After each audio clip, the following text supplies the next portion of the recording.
आज हमारे मध्य श्रीमान नीरज जी का प्रवास है। मैं उनसे आग्रह करूंगा वो अपने मुखारबिंद से हमें मार्गदर्शन करें। श्रीमान नीरज जी। परम पवित्र भगवध्वज, आदरणीय अधिकारीगण एवं आत्मीय स्वयंसेवक बंधुओं,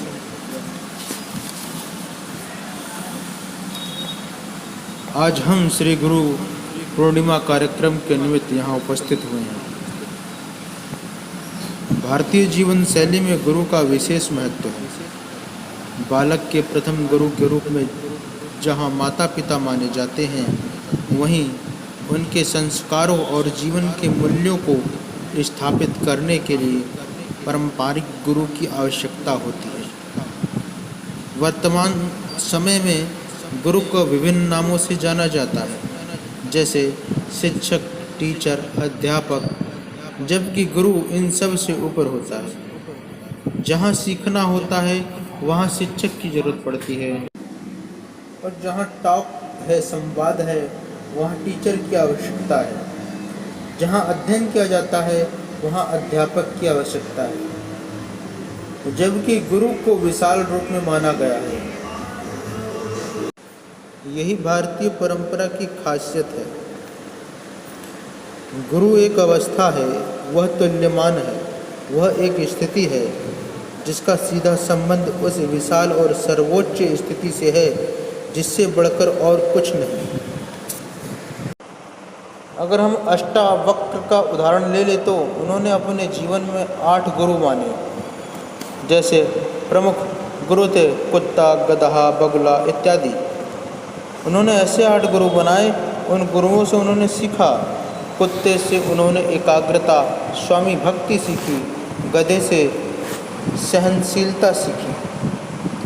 गधे से बढ़कर सहनशीलता और किसी में नहीं। आज का दिन महर्षि वेद व्यास का जन्मदिन भी मनाया जाता है। श्री गुरु पूर्णिमा उन्हीं को समर्पित है। मानव विषय में कहें तो मानव समाज से सीखता है, वह अनुभव से सीखता है, जबकि जीव जंतु में ऐसा नहीं है। जीव जंतु जन्म से पूर्व ही सीख कर आते हैं। उन्हें चलना, फिरना, बोलना, उस प्रकार की आवाज़ निकालना आदि जन्म से पूर्व मिला होता है, जबकि मनुष्य समाज और अनुभव से सीखता है।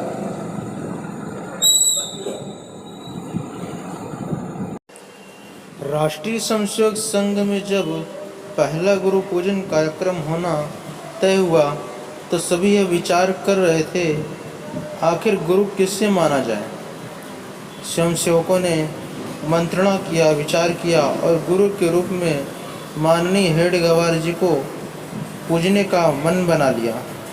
किंतु हेडगेवार जी यह जानते थे कि उनका शरीर सदैव नहीं रहेगा, इसीलिए संघ का गुरु ऐसा होना चाहिए जो संघ में गुरु के रूप में सदैव सर्वत्र विद्यमान रहे। आदिकाल में गुरुओं की स्थिति देखी गई है तो समझ में आया कि किस प्रकार गुरु को मारकर उनके विचारों को दबाया जाता रहा है। सिख धर्म में कितने ही गुरु शहादत देखने को मिली। उसके उपरांत सिख धर्म के लोग अपने गुरु को गुरु ग्रंथ साहिब के रूप में पूजते हैं। वह किसी व्यक्ति को गुरु नहीं मानते। काफ़ी चिंतन के बाद राष्ट्रीय स्वयंसेवक संघ ने भगवा ध्वज को गुरु के रूप में स्वीकार किया।